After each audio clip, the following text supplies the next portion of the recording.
Saludos a todos mis quimicaces. El vídeo que os traigo hoy es un asunto de gravedad, pero no os preocupéis porque voy a tratar de que no se os haga pesado. Entonces, como bien habéis adivinado, vamos a hablar sobre la gravitación universal, que es el cuarto bloque de contenidos de los saberes básicos para cuarto de ESO.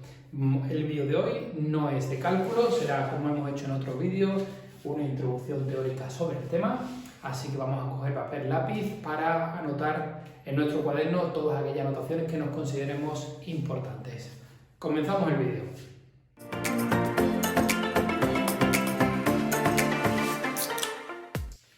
Pues como os comentaba, la ley de la gravitación universal fue promulgada por Sir Isaac Newton a finales del siglo XVII, año 1687, y se considera uno de los padres de la física clásica, como ya dije en el tema de dinámica. Pero Isaac Newton no inventó, entre comillas, solo esta ley, sino que realmente su descubrimiento científico fue apoyado, como él dijo, sobre hombros de gigantes. Es decir, él se subió a los hombros de grandes científicos siglos atrás, como Galileo Galilei, Johannes Kepler o Robert Hooke. Cada uno aportó sus estudios, que fue recopilado por Isaac Newton, y a partir de ahí él construyó su ley de la gravitación universal. Como ya sabéis, la ciencia no es algo que nazca desde un científico, sino que nosotros vamos recogiendo todo el conocimiento anterior, informándonos de cuáles son las cosas que están publicadas anteriormente, y sobre ello vamos creciendo e investigando, y de ahí es el desarrollo tan grande que tiene la ciencia. Entonces, no me enredo más, Galileo Galilei creó su telescopio, entre otras cosas. También estudió la caída de los cuerpos, como vimos en el tema anterior, y bueno, pues consiguió visualizar o traernos cerca aquello que estaba lejos, como son las estrellas, los satélites, las nebulosas, etc. Johannes Kepler metió el mundo de las matemáticas a todos esos datos, recopilados gracias al telescopio inventado por Galileo Galilei, y consiguió predecir mucho de los movimientos orbitales de los satélites. Y fue Robert Hooke el que dio realmente un cuerpo a lo que era el movimiento orbital de los planetas y las leyes que gobiernan cómo se mueve el universo de esa forma tan armónica y constante.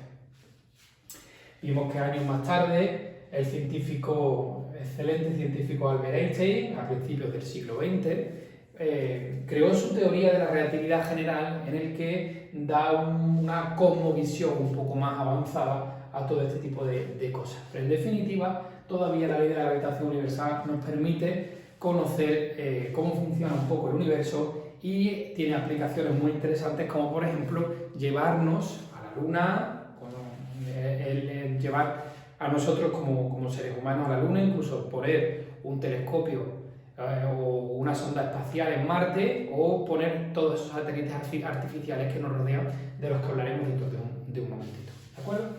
Entonces, bueno, la fórmula que predice la ley de la gravitación universal dice que la fuerza en la que se atraen los cuerpos celestes entre sí va a depender de una constante, que llamaremos constante de gravitación universal, de la masa de los dos cuerpos que están interaccionando y de la distancia al cuadrado que los separa. Este valor de esta constante se sacó experimentalmente y tiene un valor de 6,67 por 10 a la menos 11 newton por metro cuadrado partido por kilogramo cuadrado. ¿Qué nos dice esta ley? Bueno, pues esta ley podemos nosotros sacar varias conclusiones. La primera es que dos cuerpos, solo por el hecho de tener masa, ya se atraen. Es decir, este rotulador y este rotulador se están atrayendo el uno hacia el otro, solo por el hecho de tener masa. Lo que pasa es que su valor es muy pequeño. ¿Cuándo se hace significativo esta fuerza? ¿Cuándo nosotros podemos sentir esa atracción? Cuando realmente el producto de las masas tiene un valor bastante grande, puesto que vemos que la constante de gravitación es pequeña, entonces se tienen un poco que contrarrestar los valores. Es decir, a nivel planetas, satélites, cuerpos celestes que son inmensamente másicos, de masa muy alta, es cuando esta fuerza de atracción gravitatoria tiene sentido.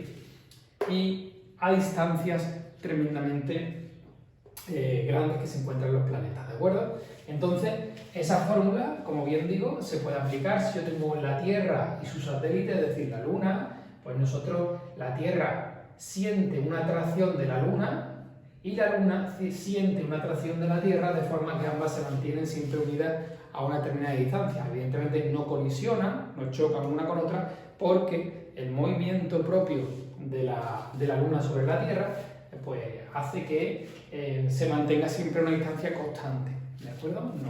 No colisionan por eso. Si la Luna consiguiéramos pararla con unos motores, pusiéramos una nave con unos motores que frenaran su movimiento, automáticamente colisionaría, porque esa fuerza centrípeta desaparecería, que es la que está contrarrestando. En el caso de los satélites artificiales, es decir, aquellos satélites que emite el hombre a la órbita, que pone el hombre en órbita, como por ejemplo los satélites Meteosat, que son satélites que les permiten a los meteorólogos predecir el tiempo atmosférico que va a tener, otros satélites que nos permiten cartografiar la superficie de la Tierra y que por eso tenemos los GPS con esa definición tan grande que hasta se nos ve en nuestra casa y podemos diferenciar incluso nuestro coche aparcado y demás.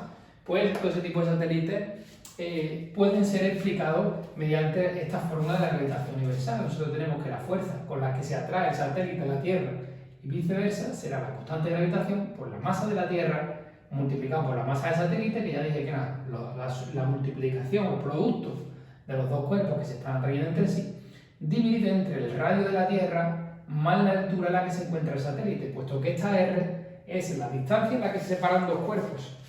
Entonces, para tener en cuenta la distancia que separa la Tierra del satélite, tenemos que tener en cuenta el radio de la Tierra más la altura a la que se encuentre el satélite, porque esa es la distancia desde el centro del planeta hasta el centro del satélite. Por eso sumamos radio de la Tierra más altura, ¿vale?